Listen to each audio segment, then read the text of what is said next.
All right, so this is going to be a pretty long video, I think. I'm going to start with section 9.3, which introduces the concept of exponential functions. So the definition of an exponential function is some function f of x equals b to the power x. B is a number, it's a constant, and it has to be a positive number, but it cannot be 1. And this is what we call an exponential function. So, for example, if b equals 2, we would get the function f of x equals 2 to the power x. And to understand what exponential functions behave like, I've created a table of values over here. I picked x equals 2, 1, 0, -1, and -2. And if you plug those into your function here, you get these corresponding y values. And this is relatively straightforward. For example, when x equals 2, we get 2 to the second power, which is 4, right? So on and so forth. And keep in mind that any number raised to the 0 power is always equal to 1. Well, if you graph these 5 points, you get these points here on the graph. And the exponential function 2 to the power x, you can see, is a fairly rapidly increasing function. For our next example, I'm choosing b equals 1/3. So our function g of x is 1/3 to the power x. And I created a table of values for that as well. And so, for example, when x equals 2, you get 1/3 to the second power, which is equal to 1/9. Okay, etc. For negative numbers, I want to point out that when x equals -2, you get 1/3 to the -2. Well, that flips it over to 3/1 to the +2, because that's the definition for a negative exponent. So what ends up happening here, if your base b is less than 1, and you plot these points, you'll notice that these points give you a decreasing function. Okay? So over here in the first example, we had an increasing function, and for g of x, we have a decreasing function. And it all has to do with the base. And for one final example here of an exponential function, I choose the base b to be the number 1.2. Okay, that is allowed. Remember, your base has to be a positive number, and it cannot be 1. But it can be a fraction, it can be a decimal, it can be a whole number. Now, for this one, you pretty much have to use a calculator to get these values. But if x equals -1, 1.2 to the -1 power is approximately 0.83. And so when you plug in x equals -1, you get y equals about 0.83. When x equals 0, 1.2 to the 0 is 1.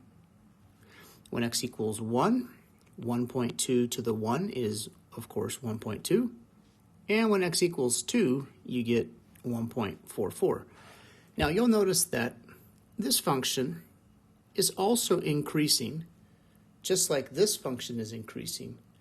However, this function here increases much more rapidly than this function does.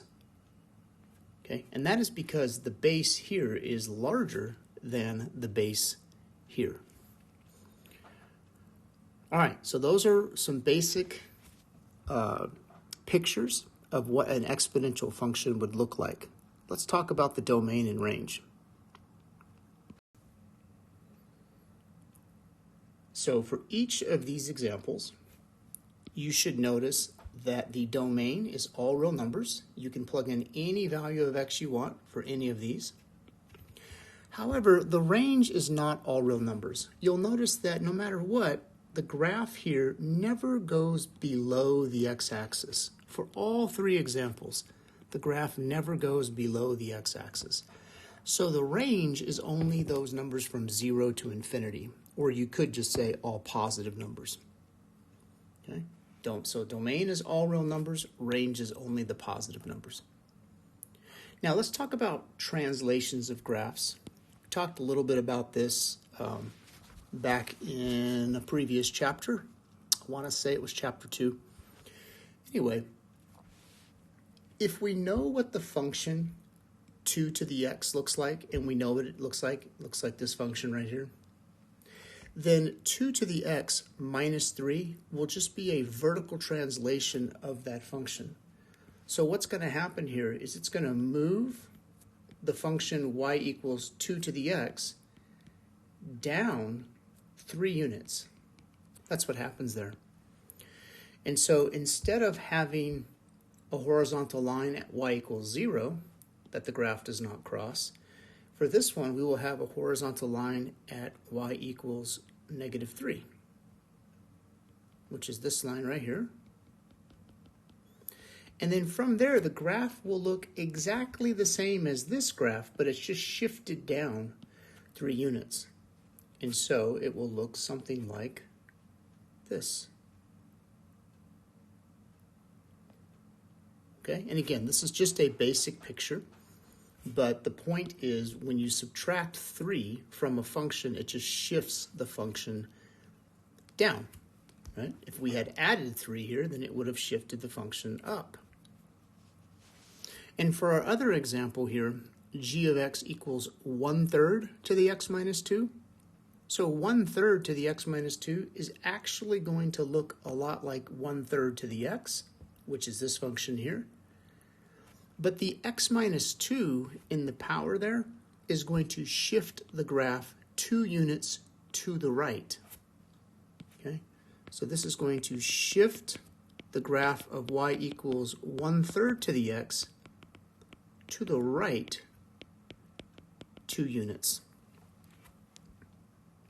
So what that means is the x-axis is still the horizontal line that does not get crossed. But instead of passing through the point 0, 1, like it passes through here, that point will be shifted 2 units to the right. And so when we shift that 2 units to the right, we'll have the point 2, 1. And the rest of the graph pretty much looks identical. So if you were to graph it, it would look like this. And again, I'm skipping a lot of the details here.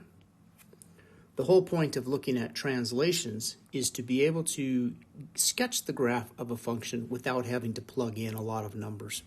Okay? So you'll be asked to do some translations of graphs in your homework. So next we'll look at a very basic application of exponential functions. Exponential functions model things that grow or decay, and especially things that grow rapidly or decay slowly.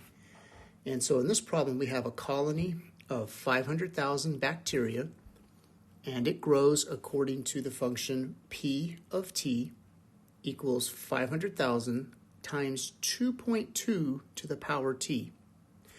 P of t is the population after t hours. So the question is, what will the population be after 8 hours? So what we have here basically is t equals 8. And what we're asking for is, what is the population after 8 hours passes?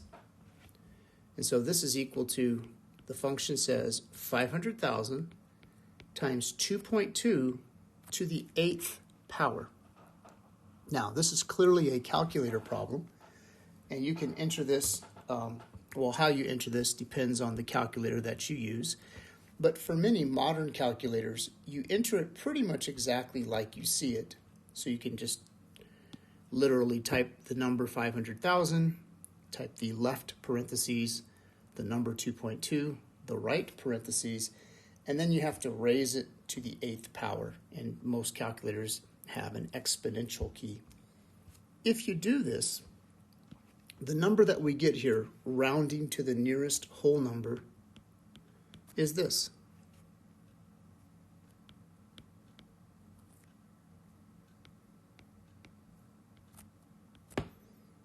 Okay, and actually if we round it, this will be an 8. That is 274,379,368 bacteria. So you get the idea here that if you started with 500,000 bacteria, after 8 hours, you have 274 million bacteria.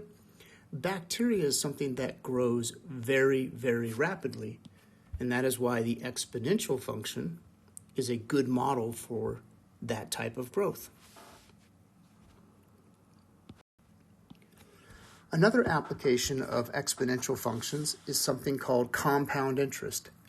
Now, compound interest is basically when you put money into, say, a bank account, and we call that the principal, which is P, and the bank's going to pay you an annual interest rate, which we will call R for rate. You're going to leave that money in the bank for a period of time, and time is usually in years. And then the bank compounds your interest. And so they don't just give you money at the end when you take it out, they give you money periodically while it's in the bank. And this number of compoundings per year is the variable that we call N. Okay? And A will be the amount of money that you will have in this bank account after T years pass. And the formula for this is here.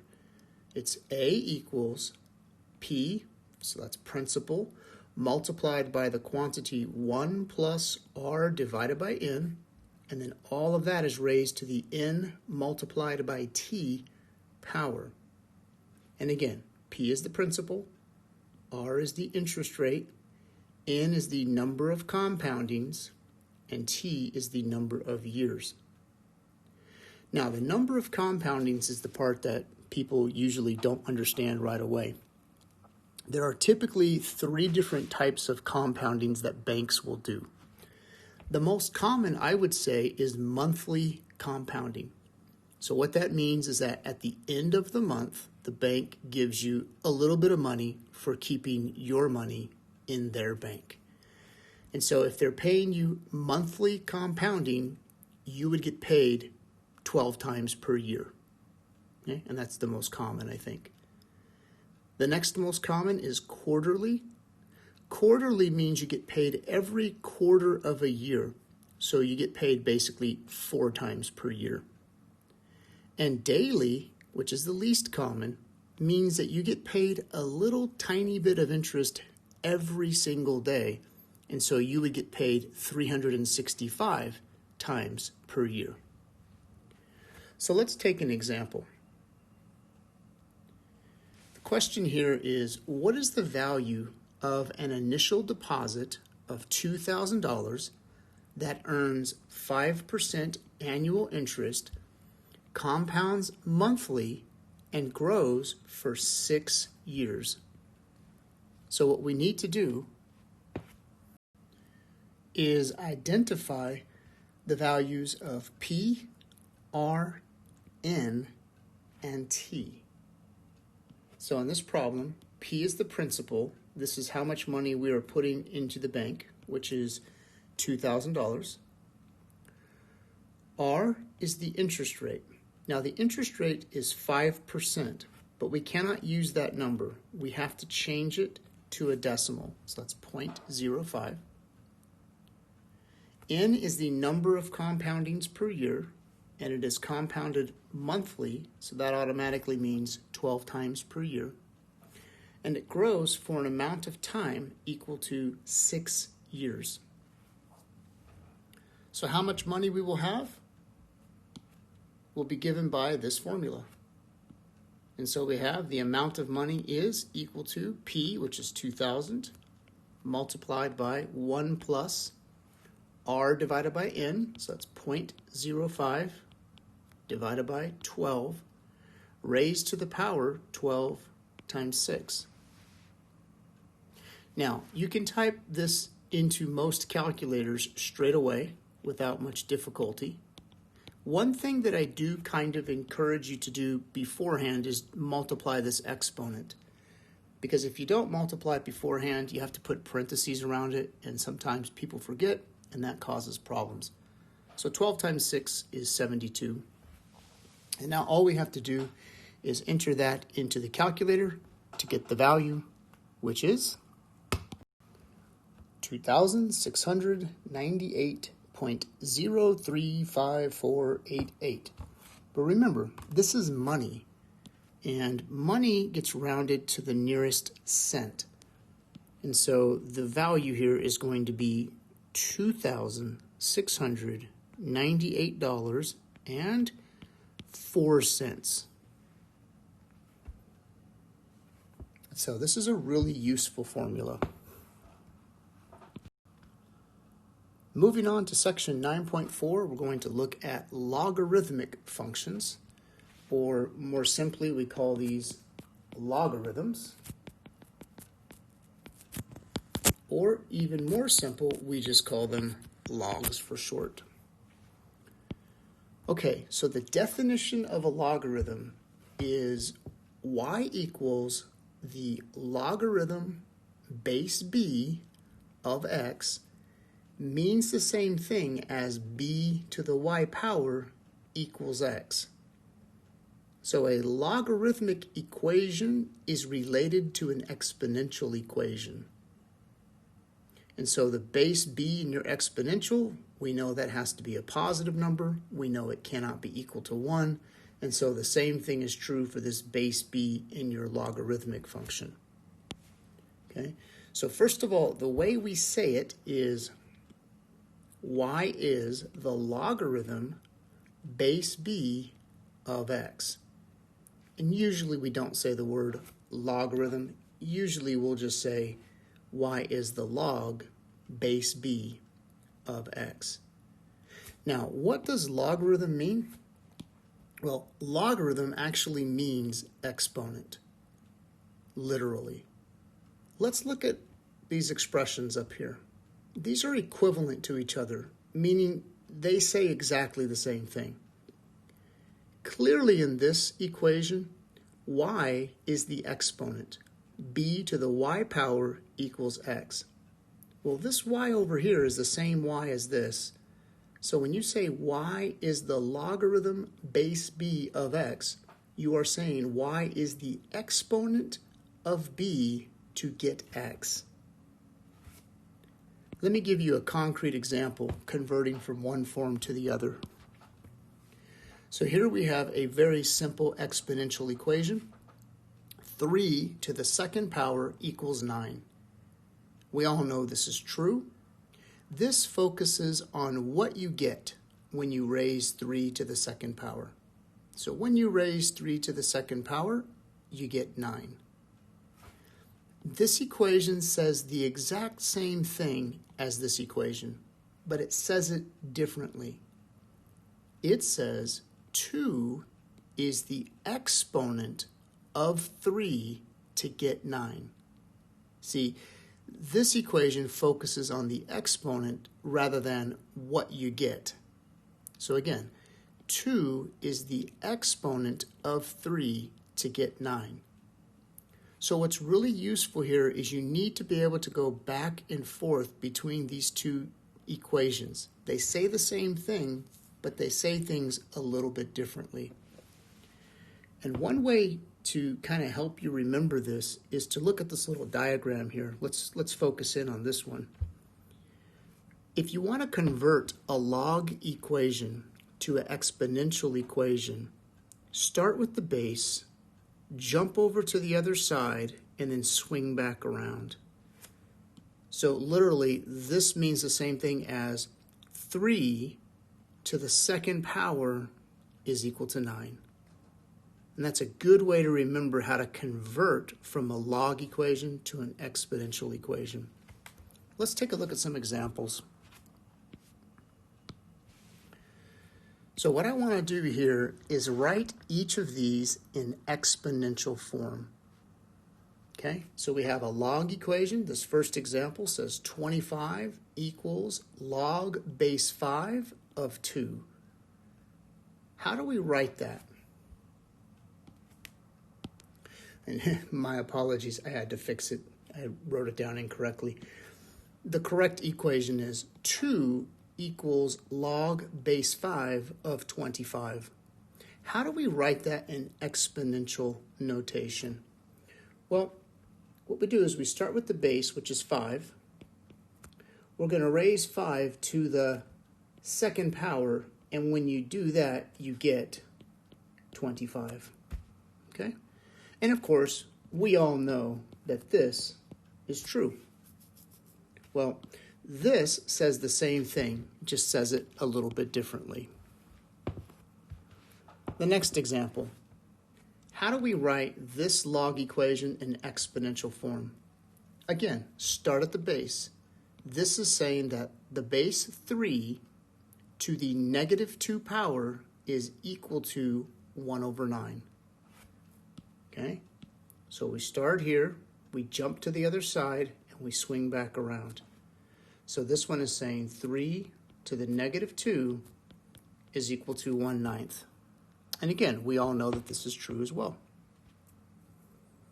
Okay, the next one, log base 2 of 16 is equal to 4, is saying that 2 raised to the 4th power is equal to 16. Next, same idea. This one here says 3 raised to the 0 power is equal to 1, which is true, of course. And for our last one, this one says 6 raised to the 1 is equal to 6. So you need to be able to go back and forth between the two formats. Okay, so again, all of these are equivalent to each other. They mean the same thing.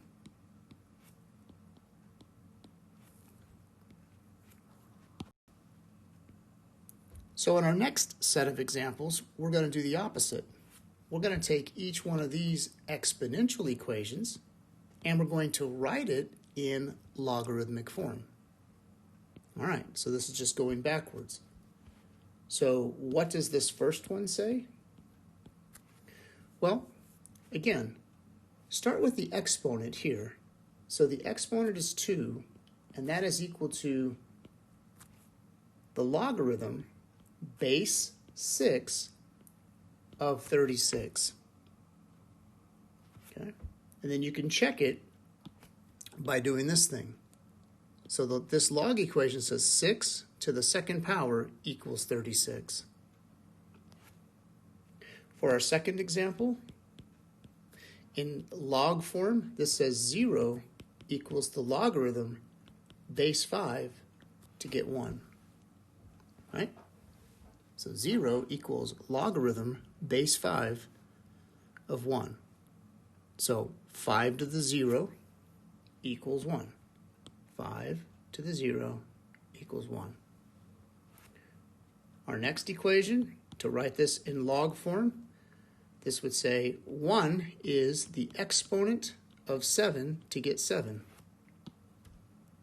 Or 7 to the 1st power is equal to 7. And finally, for our last one here, this says negative 4 is the exponent of 3 to get 1 over 81. And again, in exponential notation, this says 3 raised to the negative 4 power equals 1 over 81. So you need to get very comfortable going back and forth between the two different notations. So next up is a little side topic here. We're going to talk about one particular logarithm that is a little bit special, and this is what we call the common logarithm. And the common logarithm is basically just a logarithm with a base equal to 10. So log base 10 of x is often called the common log of x. Now, there's one more thing. Because log base 10 is pretty common, what we do is we give it an abbreviation. So when you have a logarithm base 10, what we do is we just simply don't write the base. Okay? If that's confusing to you, remember when you talked about roots right? So you know that this, of course, means the cube root. Well, what does this mean? Well, that's the square root, right? And we know that basically there is an invisible 2 right there. But we don't normally write this, yes? Normally when we have the square root, we just write the radical without writing the index. So this is very similar to that. When you have a common logarithm or a log base 10, we give it an abbreviated notation where we actually don't have to write the 10. Okay, so just a couple of examples here. What I'd like to do is take this log equation and express it in an alternative format. So that means I'm going to take this log equation and transform it into an exponential equation. Now, if at first you struggle a little bit with this, what I would recommend doing is go ahead and write the base in there, because that will help you see that to write this in exponential notation, you're going to say 10 to the negative 3 is equal to 0.001. Okay? Same thing for the second example. So if you're having a hard time understanding how to convert this into exponential notation, go ahead and write the invisible base down there, which of course is base 10, and then you can start with the base, swing to the other side, come back around. So this says 10 to the second power is equal to 100. And finally, for our last example, this is already an exponential notation. So if I'm going to write it in an alternative format, I'm going to convert it into log notation. And so what does this say in log notation? Well, it says the exponent, which is 0, is equal to the logarithm base 10 of 1. But of course, this can be written as 0 equals the log of 1, because when you have base 10, you don't have to write it. Okay, so this is the better answer because it's simpler. So this is what we call the common logarithm. So in our next set of examples, we're going to solve these log equations. And the main way to solve a log equation is to just go ahead and convert it into an exponential equation. So if we make that conversion, this is the same thing as saying x to the 4th power is equal to 16. And the way we solve this is we go ahead and take the 4th root of both sides. So we get the 4th root of x to the 4th is equal to the 4th root of 16. Now, the 4th root of x to the 4th is the absolute value of x. And the 4th root of 16 is 2. And if the absolute value of x is equal to 2, that means x can equal positive or negative 2. So you have two answers, right? Well, not quite, because the base of a logarithm comes from the base of an exponential function. And the base of an exponential function must be a positive number. So x cannot be negative 2.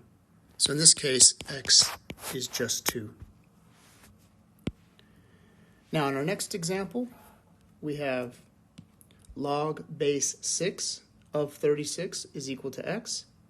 This says that 6 to the x power is equal to 36.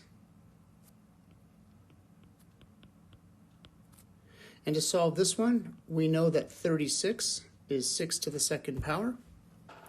And there's a property of exponential functions that says if your bases are the same, your powers have to be equal. Okay? And I'll write that down there at the bottom. But basically, this means that x must be equal to 2.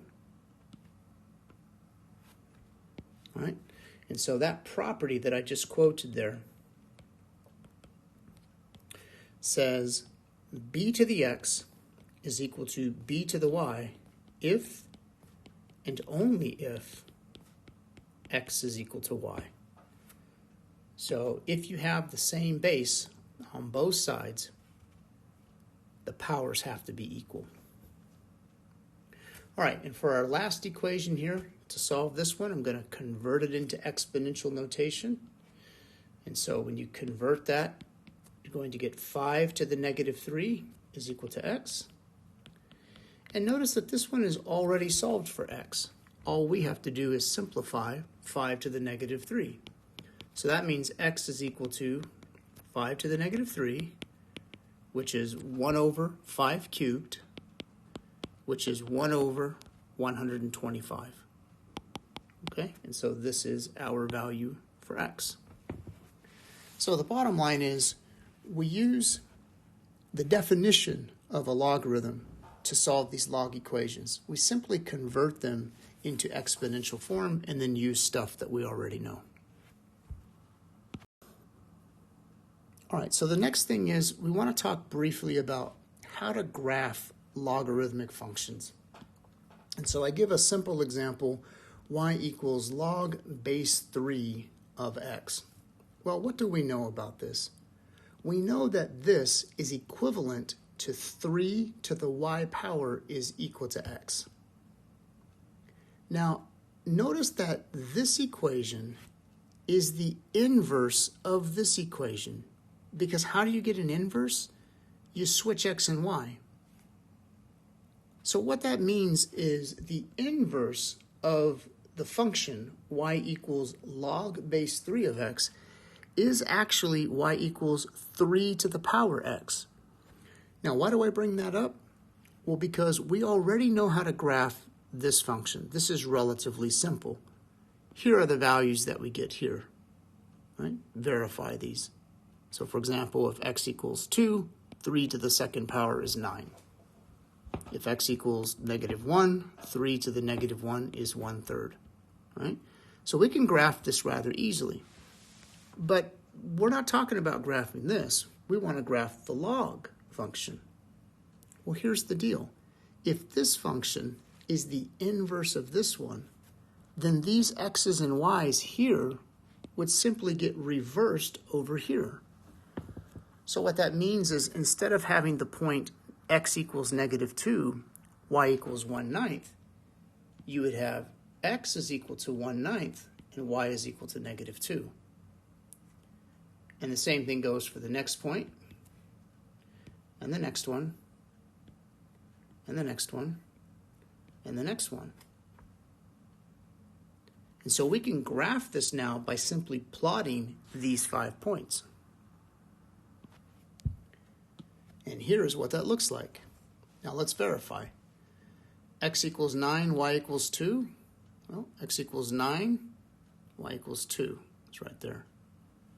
X equals 3, y equals 1. X equals 1, y equals 0.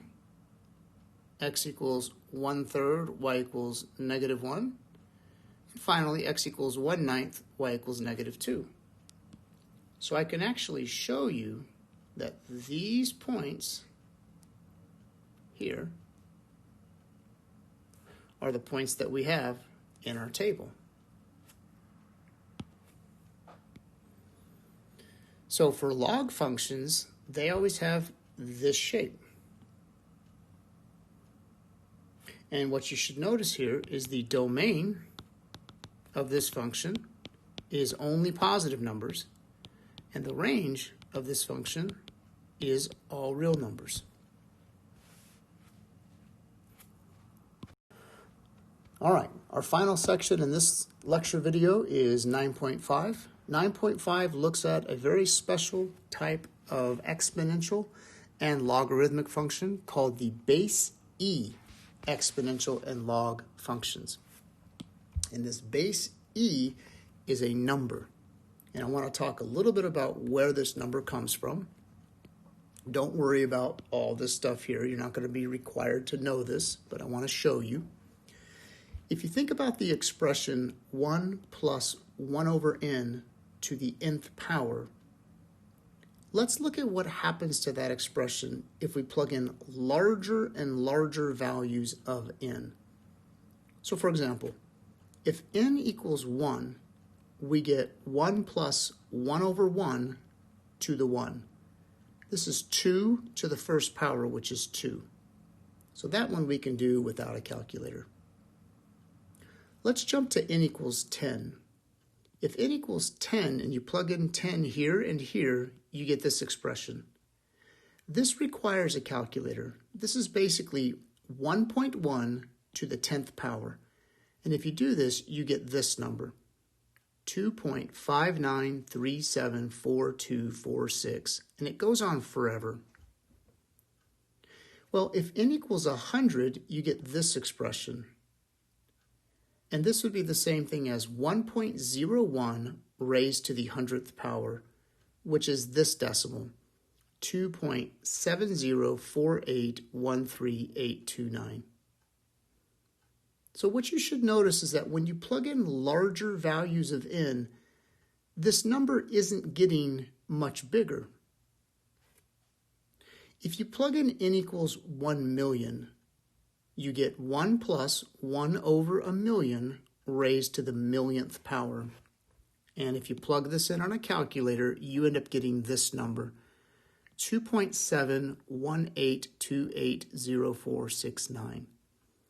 Notice that n equals a million and n equals 100 both produce numbers that are actually very, very close to each other.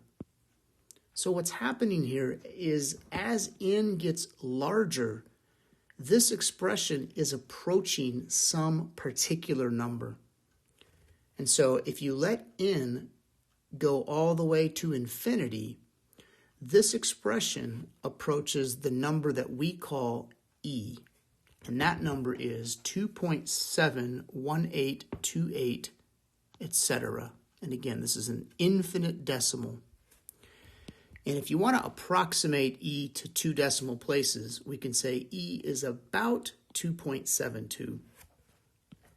Turns out that this number is very special and very important for lots of practical applications. So in some ways, it's kind of like the number pi. Remember the number pi? Pi is a number that is about equal to 3.14, right? You know this from geometry. And this number here is also very special and very important. So this number e is kind of similar in a way. And that's why we call it e, because it would be very inconvenient to write down a whole bunch of decimals every time you want to refer to this number. So we'll go ahead and talk about the natural exponential function. The natural exponential function is basically just an exponential function where the base is equal to that number e that we just discussed. So if I want to graph the natural exponential function, I would have to plug in some x values and find some y values, and I did that here. Now, this is done on your calculator. And so on your calculator, you will see a button, usually, that will look like this. It'll be ln, or sometimes it's a lowercase ln. And above that button, you should see an e to the x, okay? Something like that. So if I want to get to this button on the calculator, what I need to do to access the function above the key is I need to hit the second key first, right? So on your calculator, usually in the upper left-hand corner somewhere, you will see a button that says second key. So for example, if I want to plug x equals 2 into this function, so I'm doing f of 2, that would be e to the second power. So what you do on your calculator is you hit the second button, then you hit the key here to access the exponential function, and then you type in the number 2. Now that's not how it's done on every calculator, and I don't want to spend a lot of time going over how to use calculators in the video because there are lots of different kinds of calculators. But when you do e squared, e to the second power, you should end up getting a decimal 7.38905. Okay. If you do f of 1, which is e to the first power, you get e, which is 2.71828. You can actually see that number right here. E to the 0, of course, is 1 because anything to the 0 is 1. E to the negative 1 is 0.367 about, and that is this point here. And e to the negative 2 is 0.135 approximately. And so what you'll notice is that this exponential function looks just like the exponential functions that we talked about at the beginning of the video. Okay? So nothing really special about the graph. The graph looks like many other exponential functions. But the number, the base e, is very special because it has a lot of applications. Now, along with the base e exponential function, we also have the base e logarithm. And the base e logarithm is what we call the natural logarithm. And so if you have a logarithm with this base e, we're going to give that a special notation, Ln, okay? And so it's very important you understand this. The L in here, right, so that's the letter L, that's the letter N, means natural log, okay? So the L and the N come from the first letters of natural log. So when you see Ln of x, that means the natural log of x.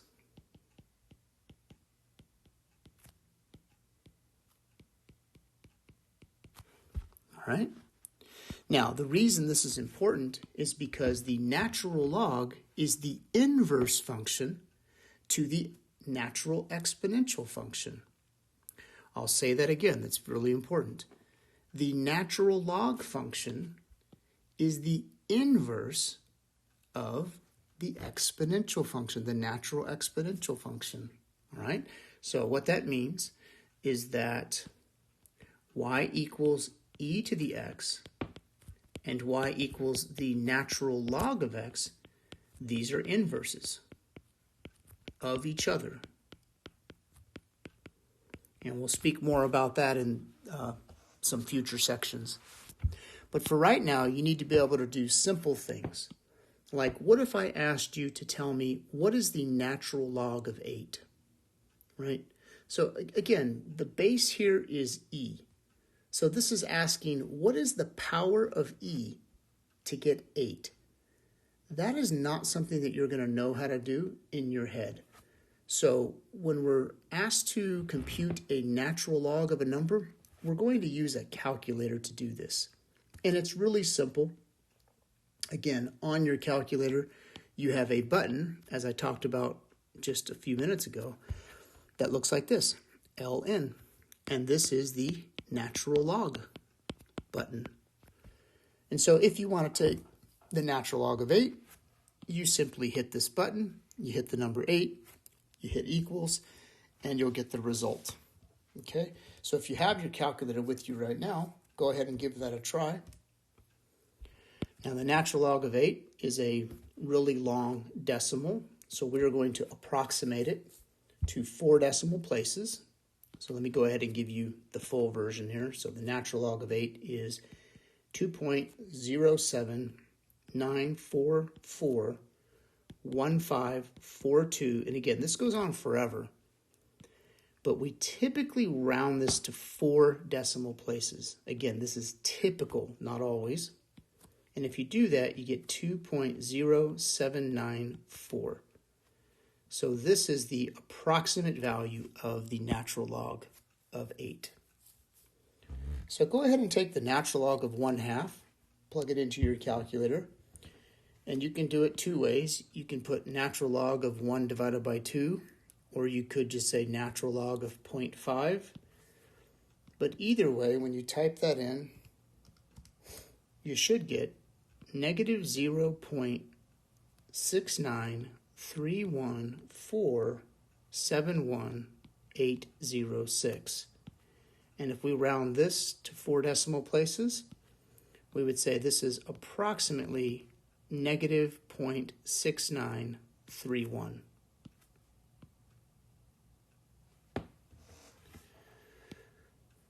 Okay, for our next problem, we have the natural log of e to the fourth power.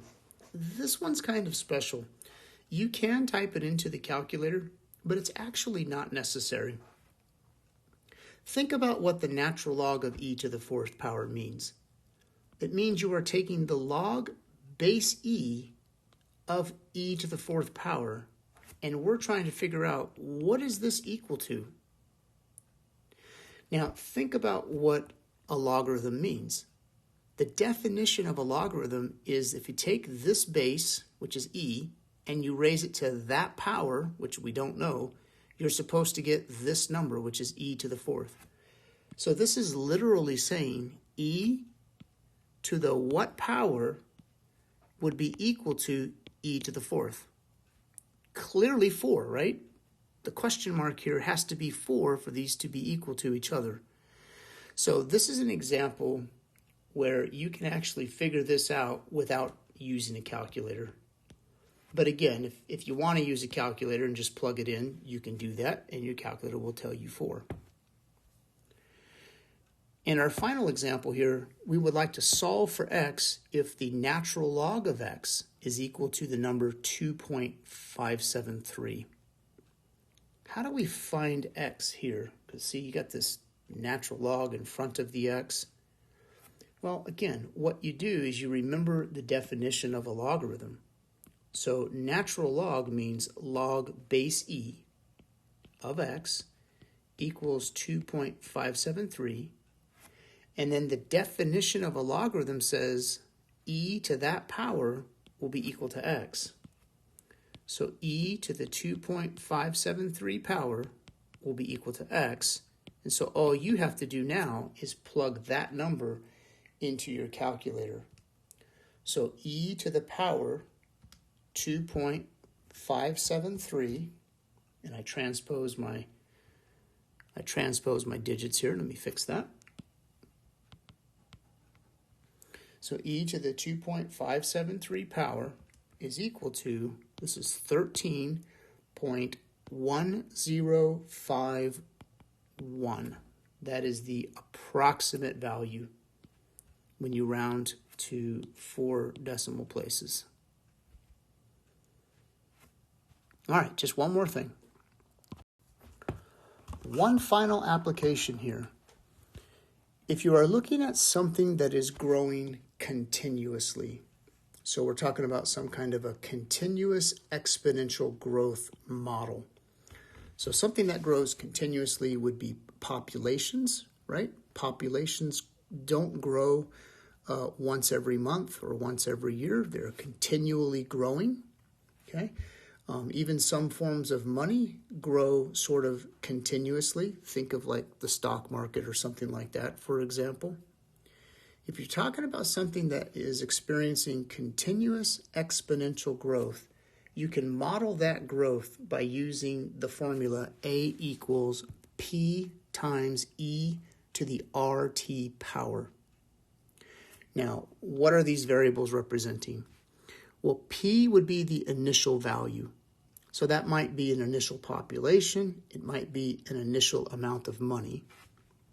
R would be your growth rate, and T would be time, and A would be the amount of whatever you're talking about after a certain amount of time has passed. So I'll give you a simple example here. Suppose a town has a population of 35,000 people, and it's growing at an annual rate, so that means per year, of 3.2%. How many people will live in the town after 8 years? Okay? So for this particular problem, the town starts with 35,000 people, or at least that's how much it starts with in regard to this problem.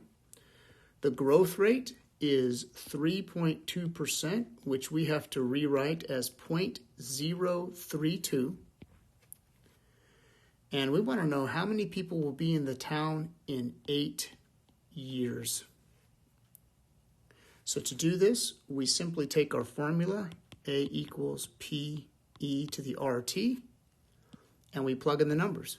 P is 35,000, R is 0.032, and T is 8 years. And when we do this, we get the amount of people in this town will be 35,000 multiplied by e to the 0.032 times 8 power. And again, you can type this into most calculators. One key thing is that you have to multiply those before you raise e to that power. So if you want, you can do that separately. You don't have to. But 0.032 times 8 is 0.256. And so this is the same thing as 35,000 e to the 0.256. And then from here, you can type it into your calculator. 35,000 multiplied by e to the power 0.256, and this gives us 45,211. And again, I'm rounding this to a whole number because we're talking about number of people. So that basically means in 8 years, you would expect the town to grow about 10,000 people, right? Because the total population now is a little more than 45,000 when it started at 35,000. So there's lots of interesting applications of exponential and logarithmic functions. And that's all for this long lesson. Get some practice now.